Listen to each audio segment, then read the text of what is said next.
سورۃ البقرہ آیت نمبر 40۔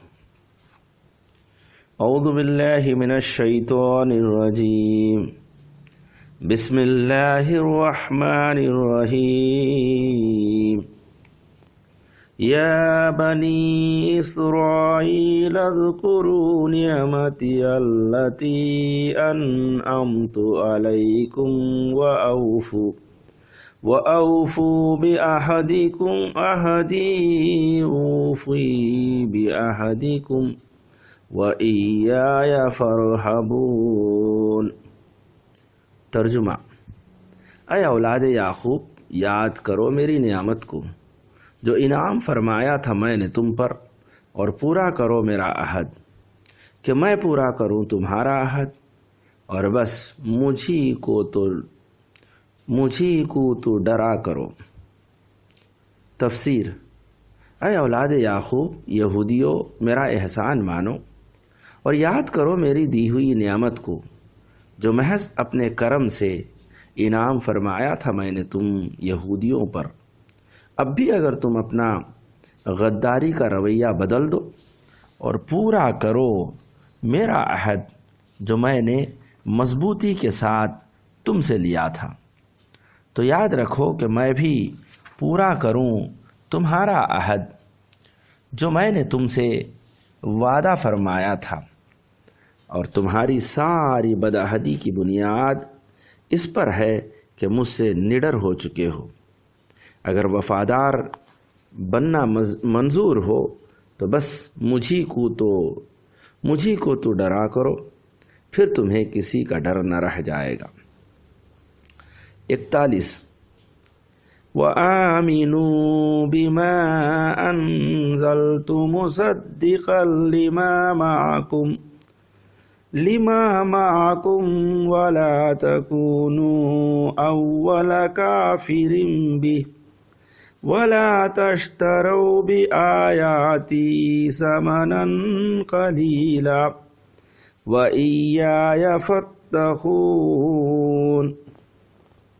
ترجمہ: اور مان جاؤ جو کچھ اتارا میں نے تصدیق کرنے والا اس کا جو تمہارے پاس ہے، اور نہ ہو سب سے پہلے انکار کرنے والے اس سے، اور نہ لو میری آیتوں کے بدلے تھوڑی قیمت، اور مجھی کو تو ڈرتے رہو۔ تفسیر: اور کب تک انکار پر ضد کرتے رہو گے؟ اگر اپنا بھلا چاہو تو مان جاؤ جو کچھ اتارا میں نے، یہی قرآن جو میرے رسول پر اتارا گیا۔ کیسا قرآن؟ جو تصدیق کرنے والا اس توریت کا جو تمہارے پاس حضرت موسیٰ کا دیا ہوا ہے۔ دونوں میں توحید الہی و نعت رسول پاک برابر موجود ہے، اور شرعی قوانین ملتے جلتے ہیں، اور تمہارے لیے مناسب یہی ہے کہ نہ ہو سب کافروں سے پہلے محض دشمنی کے بنا پر انکار کرنے والے اس قرآن و توریت و پیغمبر اسلام وغیرہ سے۔ مشرکین مکہ نے انکار کیا تو وہ نادان تھے، ان کے پاس کوئی آسمانی کتاب نہ تھی۔ تم جان بوجھ کر انکار کرو گے تو دانستہ منکرین کی ابتدا کرو گے، اور اپنی ٹولی میں جو تمہاری وجہ سے انکار کریں گے ان کی فہرست کا سرنامہ تمہارے نام ہوگا، اور اپنی نسل کے لیے جو تمہاری وجہ سے کفر پر رہ جائیں گے تم پہلی بنیاد بنو گے۔ اور یہ تمہارا رویہ کتنا برا ہے کہ 4 سیر جو اور 4 دروں کے لیے 4 چادروں کے لیے توریت میں تحریف کرو، نعت رسول پاک نکال دو، اور میرے رسول کو دجال بتا کر توریت میں جو ذکر دجال ہے اس کا مصداق ٹھہراؤ۔ امیروں کی خاطر سے قانون شریعت بدل کر ان سے آسانی برتو، اور غریبوں پر سختی کرو، اور صرف چندہ وصول کر کے پیٹ بھرنے کی لالچ میں پیغمبر اسلام کا کہا نہ مانو، اور ڈر جاؤ کہ اس طرح تمہاری چندہ خوری جاتی رہے گی۔ اس کمینے پن اور مجرمانہ زندگی کو چھوڑ دو، اور اب سے نہ لو میری آیتوں کے بدلے دنیاوی تھوڑی قیمت کہ ساری دنیا بھی آخرت کے مقابلے میں ایک بے مقدار و بے حقیقت چیز ہے۔ اور اے کعب ابن اشرف اور اے سارے یہودیوں، تم ایک دوسرے کو ڈرو اور نہ بھوک اور منصب کو ڈرو۔ تم اپنا بھلا چاہو تو بس مجھی کو تو ہمیشہ ڈرتے رہو کہ پھر ہر خوف سے محفوظ ہو جاؤ گے، اور میرا خوف تم کو میرے رسول کا نیاز مند بنا دے گا۔ 42 وَلَا تَلْبِسُوا الْحَقَّ بِالْبَاطِلِ وَتَكْتُمُوا الْحَقَّ وَأَنْتُمْ تَعْلَمُونَ۔ ترجمہ: اور نہ ملاؤ حق کو باطل سے، اور نہ چھپاؤ حق کو جبکہ تم جان بوجھ رہے ہو۔ تفسیر: اور ہوش سے کام لو اور کبھی نہ ملاؤ حق میرے رسول کو باطل دجال سے، اور حق پوشی بہت بڑا جرم ہے۔ تم لوگ نہ چھپاؤ حق نعت رسول کو جبکہ بے خبر نہیں ہو، بلکہ تم جان بوجھ رہے ہو اور ایسا جانے ہو کہ انہی رسول کے وسیلے سے اپنی فتح مندی کی دعائیں کرتے تھے اور فتح مندی ہوتے تھے۔ اب ان کے قدم آ گئے تو تم نادانی کرنے لگے۔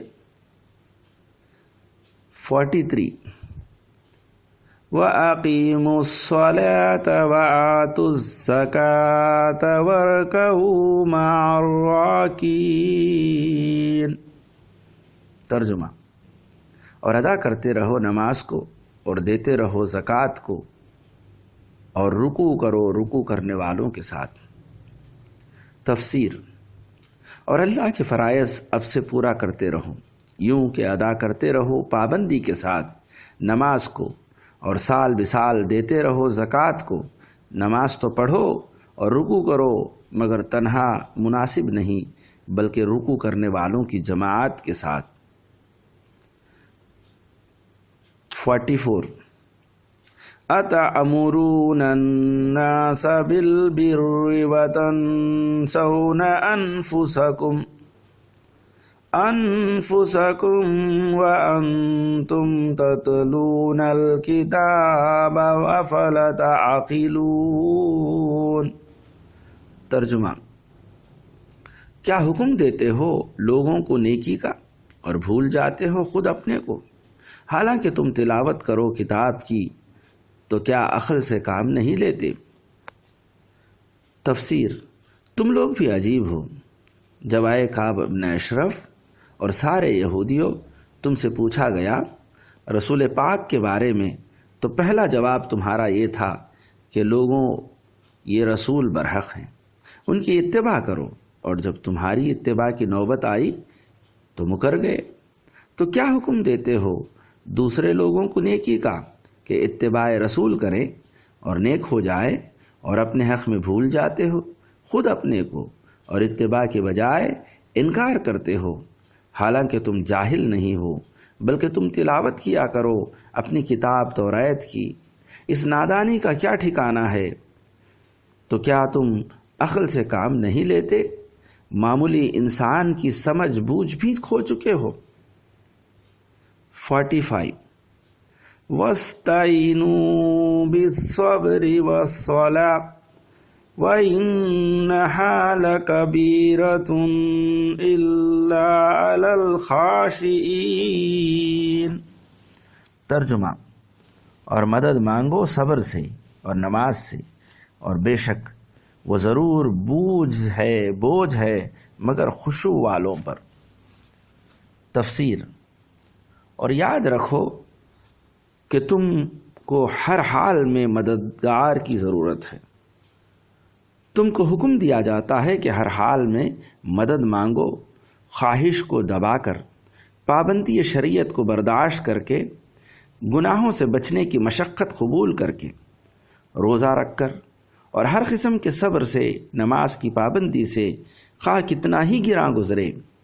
اگر صبر و نماز کو اپنا مددگار بنا لیا اور ایسے صابر اور نمازی ہو گئے کہ تم صبر و نماز کے پیکر بن گئے، تو اب تم کو مددگار کی تلاش نہ ہوگی بلکہ مدد کی متلاشی تم کو تلاش کریں گے۔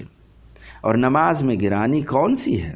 ہاں بے شک وہ ضرور گراں گزرتی ہے اور بوجھ ہے کاہلوں اور بے خوفوں کے حق میں، مگر خشوع والوں پر بالکل آسان اور پھول کی طرح ہے۔ ان کی بندگی کی فروتنی اور عجز و پسندی کی بھلی لگتی ہے۔ 46 الذین یظنون انہم ملاقو ربہم وانہم الیہ راجعون۔ ترجمہ: جو سمجھیں کہ بے شک وہ ملنے والے ہیں اپنے پروردگار کے اور بے شک وہ اسی کی طرف لوٹنے والے ہیں۔ تفسیر: یہ خشوع والے وہ ہیں جو خوب اچھی طرح سے سمجھیں، بوجھیں، یقین کریں کہ بے شک انہیں مرنا ہے، پھر حشر کے دن اٹھنا ہے اور اس دن وہ ملنے والے ہیں۔ لذت دیدار پانے کے لیے اپنے پروردگار کے حضور اور انہیں اس دنیا کی تنگی میں ہمیشہ گرفتار رہنا نہیں ہے، بلکہ خدا کے فضل سے بے شک وہ بالآخر اسی اللہ تعالیٰ کی طرف لوٹنے والے ہیں۔ صدق اللہ العظیم۔ سورۃ البقرہ کی 5ویں رکوع اختتام پذیر ہوئی۔